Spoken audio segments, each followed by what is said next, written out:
Hey friends. So something's been coming through today, kind of showed up in meditation this morning, and it's something that it's also been coming up in a lot of my sessions with students and clients, and even some of my just personal conversations with close, loved ones. There's a thing that happens. So the way it showed up this morning for me was, I'm looking at the various projects I have going on in my life, the various work I'm doing, all of which is wonderful and inspiring, and most of which, anyway. And then I had this impression show up about a deeper layer of reality, for lack of a better phrase, a deeper layer of reality show up where a lot of the obstacles, perceived obstacles, are kind of the same as they've been for a long time in my life. And as I felt into that, I heard a voice in my head saying, karma work is the deepest work. And it just brought home to me the fact that there are levels of kind of accomplishment and levels of progress that there are varying depths to those levels. And sometimes we can be making a lot of progress on a level up here, but not so much progress on the deeper level. And I think, in fact, one of my psyche's tricks, one of the ways in which I experience resistance or avoidance, is when I come up against an obstacle that's really a deep thing, I will pop up a level or two and make progress up here because it feels good. And I can almost convince myself that I'm overcoming I'm overcoming obstacles, which, on some level I probably am.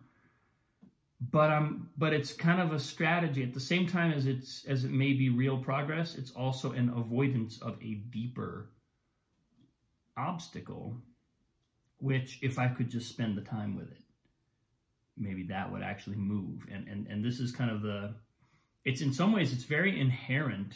It's very much a part of what I call creative spirituality, the approach to life and a creative path as a spiritual practice. This is very much is something that we can cultivate an awareness of, because we want to know when we're in avoidance and when we're not. But our mind has a million, zillion, billion, trillion ploys to convince us that we're not stuck, that we're not in resistance, that we're not avoiding anything. That's the game. That's the game the mind plays. It tries to tell us in always in a new way, because it knows it can't use the exact same strategy, because we'll start to recognize that. So the way in which we avoid has to continually evolve, has to keep up with our evolution. So that was something that was the impression that I kind of tracked this morning, when I was like, as I had this sense come up, oh, there are some things in my life that are actually kind of like fixed. Where I was reading something in Sadhguru's book the other day where he talked about karma is this aspect of us, of our being, that we experience sometimes. Our experience of it sometimes feels like someone else is driving our car. Someone else is pushing our buttons and making the same result happen over and over and over again. So this is kind of what I was identifying in my life, an area of my life where things just kind of I keep having the same experience. And it's exhausting. And God knows how many times I've said, I'm through with it. I'm tired of this. I'm over it. But clearly I'm not, because I keep coming back to it. And there's this, so it resonated when I heard Sadhguru talking about someone else pushing our buttons or someone else driving our car. It really has that sense of like, I don't know if I'm, at the same time as I've logged so much progress and so much movement and so much development and evolution in all these other areas of my life, come back and it's like, but this feels kind of still the same.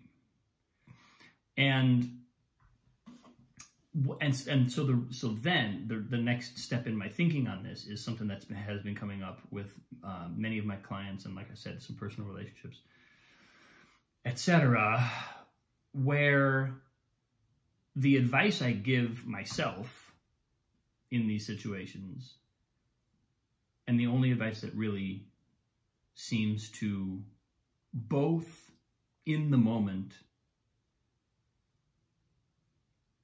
alleviate my anxiety or tension around this, and also long-term actually allow me to change. Because the thing is, when I look at this area of my life, it's changed phenomenally. There are actually big changes there. Experientially, there are certain circumstances that I keep manifesting. But the overall picture has changed. And it's kind of like, it's almost weird. It's almost like, how can I change so much of the picture and still have the same experience? How can I do this? And so anyway, I got sidetracked from the advice that I give. The advice that I give myself, and that I've also been offering to some students and clients and loved ones recently, is see if we can find a way to feel genuine gratitude for that predicament.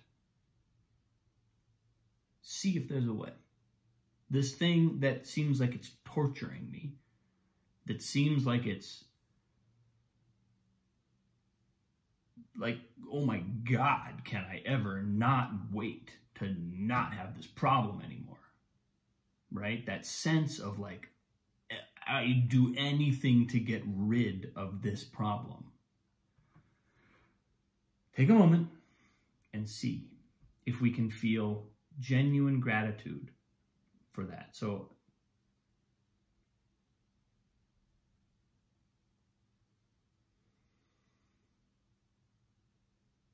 as I go into that, what happens is that first of all, I'm reminded of how fortunate I am. That's the first thing that gratitude does, is it kind of contextualizes my predicament and my problem in such a way as to, because I'm now, instead of habitually feeling what I compulsively feel when I experience the predicament, which is a negative feeling and a recoil and a kind of desire to push it away or get rid of it, I'm like Aikido moving this issue. So it's weird. It has a different impact on me now. Whoa. I'm grateful for this. All of a sudden, my focus doesn't go to the problem. Damn, stupid problem. Fuck you. I stop doing that, and my whole awareness expands out to the context around of anything that happens to show up, but it reframes the entire problem, and I have a sense of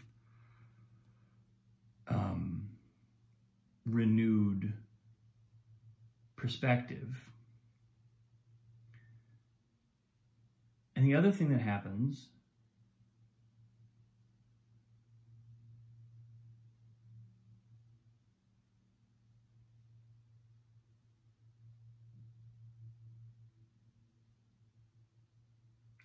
is that there's something truly deep in me that's being forged by this predicament. It's almost like, heating and cooling a piece of steel to harden it. And I just have a sense of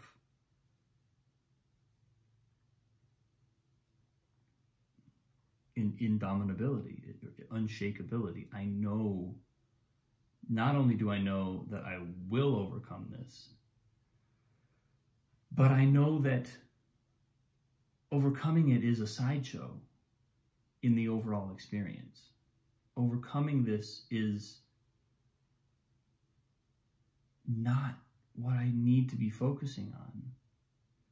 If I can embrace it with gratitude, if I can take the predicament into my body, allow it in my life, as scary as it may be, and as threatening as it may feel, if I can allow it in,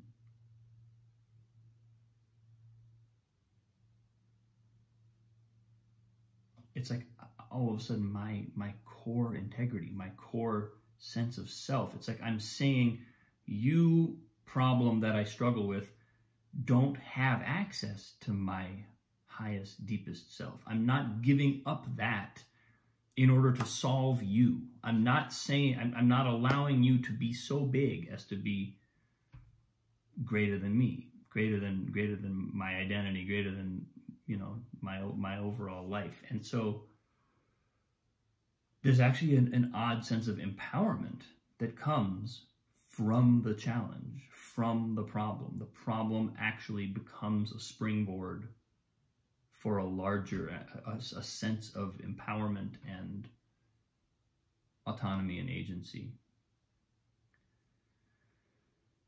So that's where I'm putting my attention. But having this show up and having these moments where that's clearly called for is something I'm becoming more capable of finding them, catching them, and feeling the gratitude more. It's proactive gratitude, because gratitude, if we feel grateful for things that make us feel grateful, that's wonderful, but gratitude can be wielded. Gratitude can be wielded as a discriminating tool in our toolbox. It will clarify the world for us if we leverage gratitude as a force, as it's almost like a sword, like a lightsaber.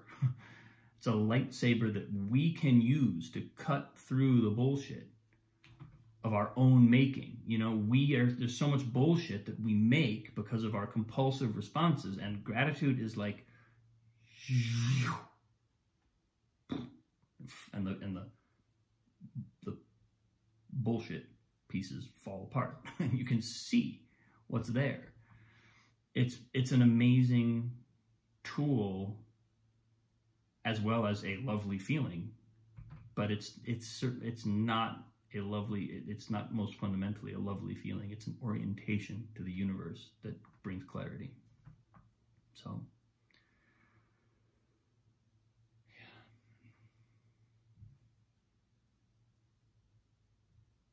Thanks for watching, folks. So much love.